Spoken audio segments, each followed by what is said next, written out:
Атың шықпаса интимді видео түсір. Әлде тамада хан мен келіншегінің тараған жеке видеосы ақыр заманның белгісі ме? Бірге талқылайық. Желіде Ақтау қаласындағы асаба мен оның жарына қатысты жеке видео кеңінен тарады. Ең өкініштісі, олардың айтуынша, бұл видео тек өздері үшін түсірілген. Алайда мобилограф басқа материалдарды жүктеу барысында осы видеоны да өзіне көшіріп алып, кейін өзгелерге көрсетіп, ары қарай таратып жіберген.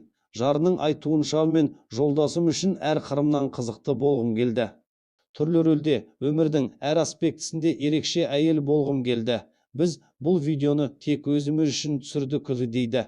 Қазір қоғамда түрлі пікір айтылуда, біреулер мұны хайп үшін жасалды десе, енді біреулер бұл жерде жеке шекара мен заңның бұзылғанын айтады. Негізінде адамның жеке өмірі тек өзіне тиесілі, оны рұқсатсыз тарату дұрыс емес. Ең қызықтысы, осы уақыт бойы мобилографтың аты жөні кім екені жарияланбады. Көпшілік байқамаған бір нәрсені көрдім. Кейде адам саналы түрде емес, ішкі энергиясымен көрінуге ұмтылады. Жабық кеңістік ішінде түсірілген нәрсе, бірақ сыртқа шығуға итеріп тұрған энергия бар. Бұл нені білдіреді? Адамы тек өзіміз үшін деп ойлайды, бірақ ішінде бағалануға, қабылдануға, ерекше болуға деген терең қажеттілік жатыр. Демек, бұл видеоның олар үшін пайдасы болған.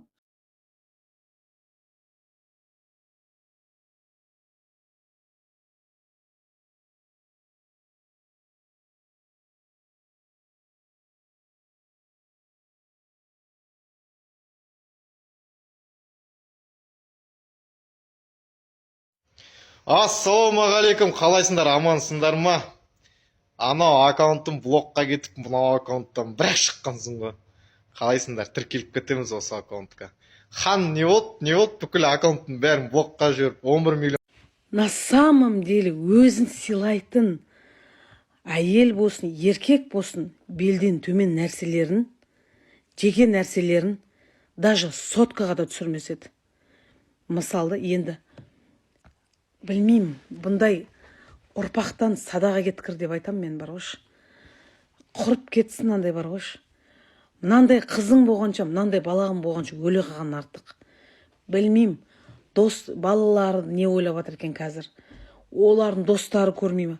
Бүкіл Қазақстандар көріп отыр ғой, мыналардың видеоларынша.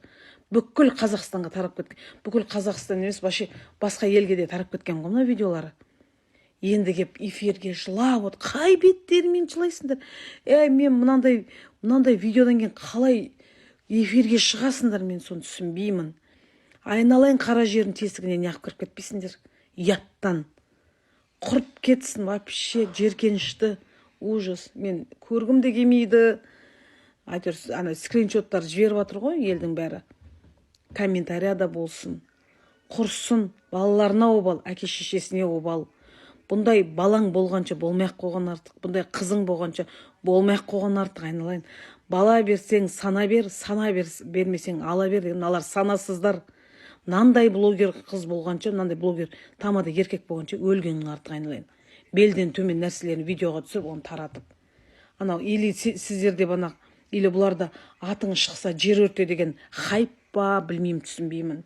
Құрып кетсін, масқара, құрсыншы.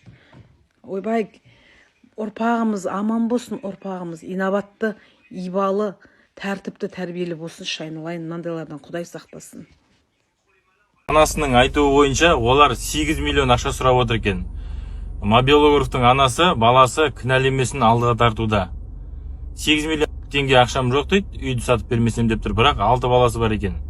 7-ші баласына аяғы ауыр кезінде осы стресс переживаниеден, осы айқайдан кейін ішіндегі баласы түсіп қалған екен.